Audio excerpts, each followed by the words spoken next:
Welcome to the only daily podcast focusing on compliance news of the day. Each morning, start your day with a cup of coffee and Tom Fox, the voice of compliance, to hear about 4 of the top compliance, corruption, or leadership stories you will need to start your day.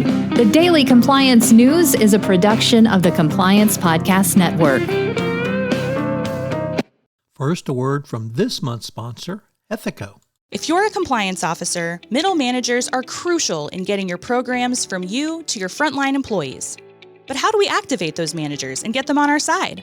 Ethico's new Middle Manager Toolkit equips you with the skills needed to empower your managers, to promote a culture where ethical behavior thrives and employees feel empowered to speak up.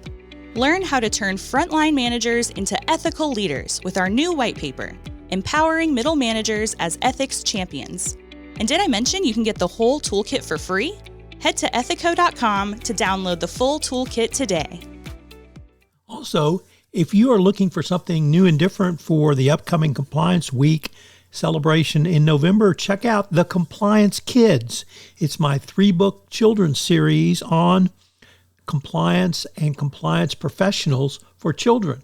But they make great gifts and great training tools for your employees. You can check it out on Amazon.com. We've linked to it in the show notes.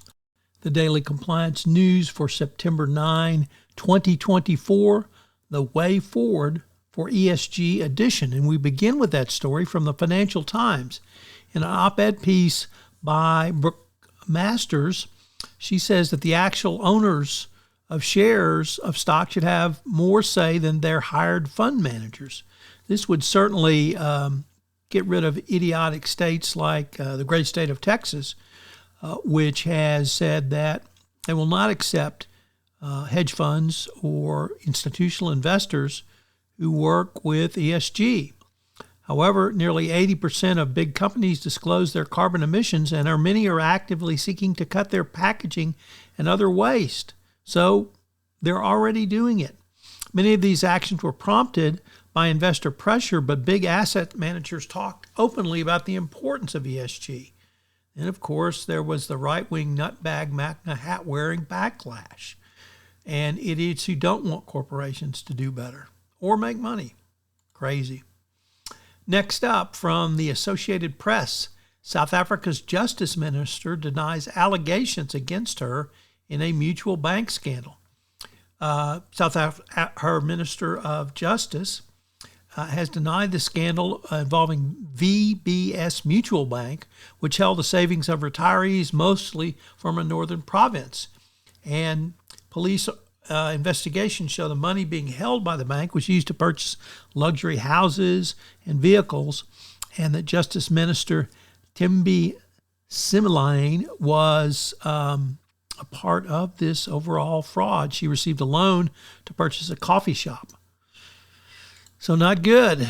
Our next story comes to us from the Wall Street Journal. Risk and Compliance, Richard Vanderford, reporting that Hong Kong is now high risk for doing business, including possibly running afoul of expanded U.S. sanctions, a move that comes as a continued corporate exodus from the city.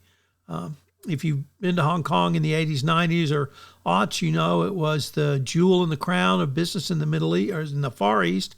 And unfortunately, the Chinese Communist Party has killed this off. And the businesses are moving to Singapore and other cities in the Far East. But if you're doing business there, you better watch out. You may find yourself in trouble.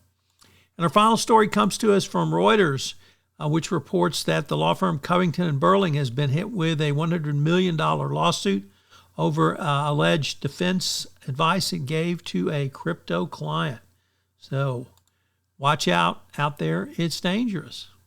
As I mentioned at the start of this podcast, the sponsor for the entire Compliance Podcast Network is Ethico. Well, Ethico has a great new offering this month for you, a toolkit for middle managers. This is something that you, as the compliance professional, can use to move your compliance program forward by giving middle managers the skills necessary to answer a call for speak up or when someone comes in their office and raises a concern. I can't think of a tool that will be more valuable for you in the current era of enforcement. The Daily Compliance News is a production of the Compliance Podcast Network and a proud member of C-Suite Radio. Thanks so much for listening. I hope you'll join me again tomorrow.